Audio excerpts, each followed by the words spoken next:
Bonjour à tous les amis, vous avez vu la vidéo de montage? Eh bien aujourd'hui on va faire la vidéo sur le réglage, le premier réglage de la Creality CR10 de Christelle. On va voir ça tout de suite bien sûr, après le générique.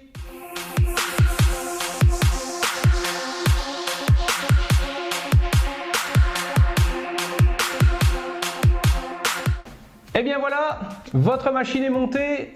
Que faut-il faire pour le premier réglage? Il faut vous munir d'un outil très précieux, une feuille de papier. Pas trop épaisse, pas trop fine, style feuille de papier d'un bloc-notes ou format A4, tout ce qu'il y a de plus basique.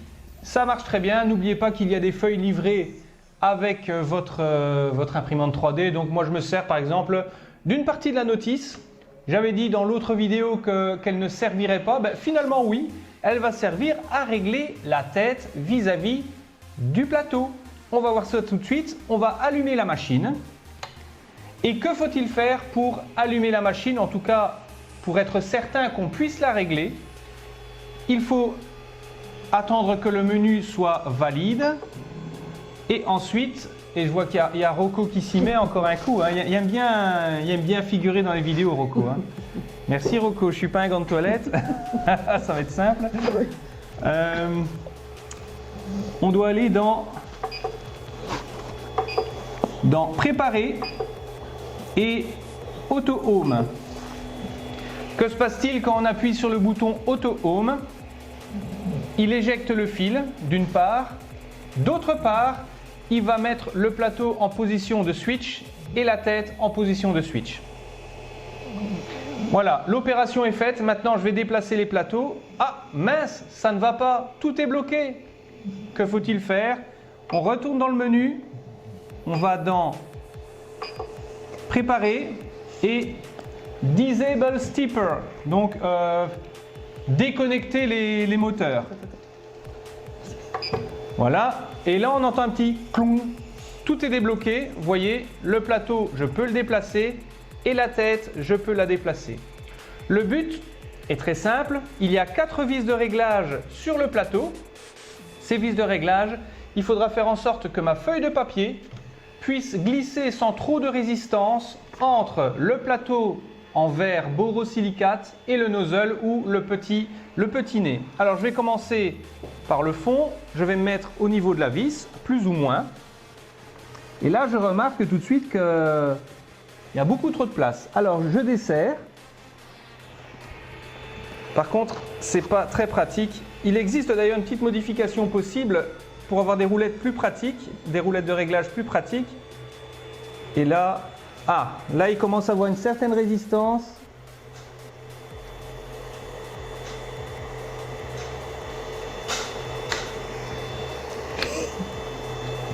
Voilà. Il ne faut pas que le papier soit pincé. Là, c'est déjà de trop. Donc, je vais resserrer un petit peu. Ça devient bon. Voilà, là, c'est bon. Juste une faible résistance et ça passe. Je vais faire la même chose de l'autre côté. Je passe ma feuille et là, elle passe pas. Elle ne passe pas. Que faut-il faire? Ben, évidemment, sens inverse. Il faut serrer la vis de façon à écraser le ressort. Pour que le petit... Voilà, et là, on dirait que ça passe. Faible résistance, il y a une faible résistance.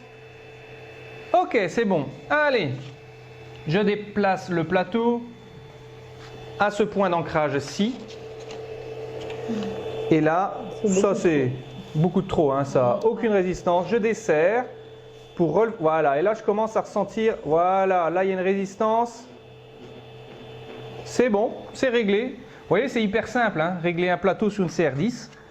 Et ici, même chose, je glisse ma feuille entre le nozzle ou le nez en cuivre et le plateau de borosilicate. Et comme là, il y a trop de jeu, ben, je vais desserrer, j'ai dit. Desserrer de l'autre côté, mon petit. Voilà, là, ça commence. Voilà, il y a une résistance. Je vais faire un test au milieu maintenant. Et normalement, ouais, ça confirme une chose. Ah non. Ça confirme une chose, c'est que les plateaux ne sont pas toujours droits. Un peu difficile. Ça passe, mais Ça passe, mais c'est résistant. difficilement, il y a plus de résistance. Alors, évidemment, sur des grands prints, ça va faire la fête. Mais sur des petits prints, il faudrait mieux faire son réglage sur le centre, évidemment, vu que c'est le centre qui sera la surface d'impression. Alors, que faut-il faire également pour préparer son impression sur un verre en borosilicate? C'est très simple. Il faut tirer les petites pinces, prendre C'est la cache-feu. ma laque, pas pour les miens, hein, c'est la laque exclusivement pour ma petite Creality. C'est de la laque qui vient de chez Action, ça coûte 2,35 € les amis, franchement c'est pas cher. Je vais mettre ça à côté parce qu'on va tous crever ici. Ah, allez, un petit coup de laque. Une fine couche. Voilà. Une fine couche sur tout le plateau. En fait, la laque va servir D'accroche. d'accroche. C'est une forme de colle. Hein.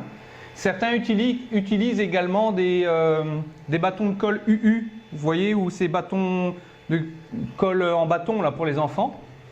Ça va très bien. Personnellement, la laque, je trouve ça super pratique.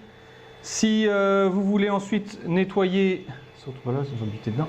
Si vous voulez ensuite nettoyer, eh ben, il y a des produits adéquats, sinon de l'alcool ménager, ça fait la fête. Alors, c'est compliqué de régler une Creality CR10? C'est fait. Alors, si cette vidéo t'a plu, n'hésite pas de liker, ça me fera super plaisir. Sur ce, je vous souhaite une très bonne journée. À ciao! Et likez sur ma chaîne.